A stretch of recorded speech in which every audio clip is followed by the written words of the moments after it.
I run a lot of credit, but that's only because I take a lot of leads. And so, yeah, I pulled credit for 15 people, but I took 30 leads, so my percentage isn't that good. So how are you kind of batching that in there as well?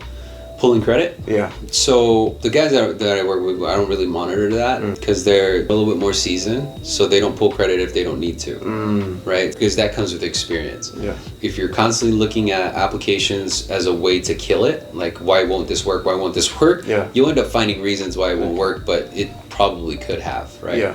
So I guess the trick of increasing your credit pull ratio is that you have to use a script. Right, so the script that I have available, if you haven't downloaded it, definitely use it. The reason why is because it sets up the momentum of the conversation by saying, you know what, before I begin, let me just ask a few basic questions and make sure I can even complete this call, right? Because then we circle back if we get resistance at the time of pulling credit.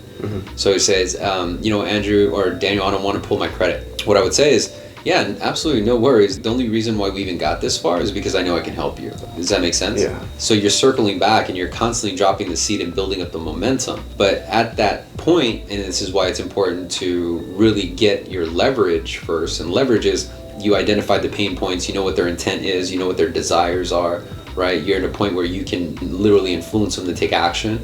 Then any resistance met at credit port, like, oh, you know what, everything sounds great, I don't want to pull my credit. Yeah, no worries, is there a reason why? Oh, I want to protect my FICO score. So one of the things that I always respond back and say, absolutely, the reason why you have a FICO score is because it's based on how you manage your debt. The mortgage refinance that we're going to do is actually helping you manage your debt because you're improving your terms, which is going to lower your payment, thus making it easier to afford, so you're not making any late payments. That makes sense? Yeah. So you had mentioned to me, Andrew, that at the beginning you would redirect the purpose of the savings on the mortgage to pay off other debt. Well, that's going to help you improve your FICO. So if you're trying to protect your FICO, I am too. And this is what it's going to do. You see what I'm saying? So you just kind of flip it back, or you spin it back at them.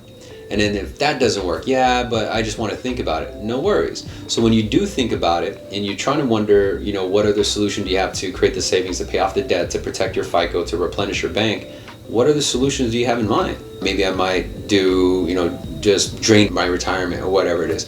Say, yeah, you can absolutely do that if you want to, but at the end of the day, I think this is probably a more effective way because I'm going to help you lower the payment on your total debt load.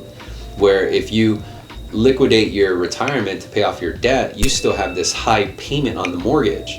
I can help you kill all birds with one stone. Wow. You see? All birds. Yeah.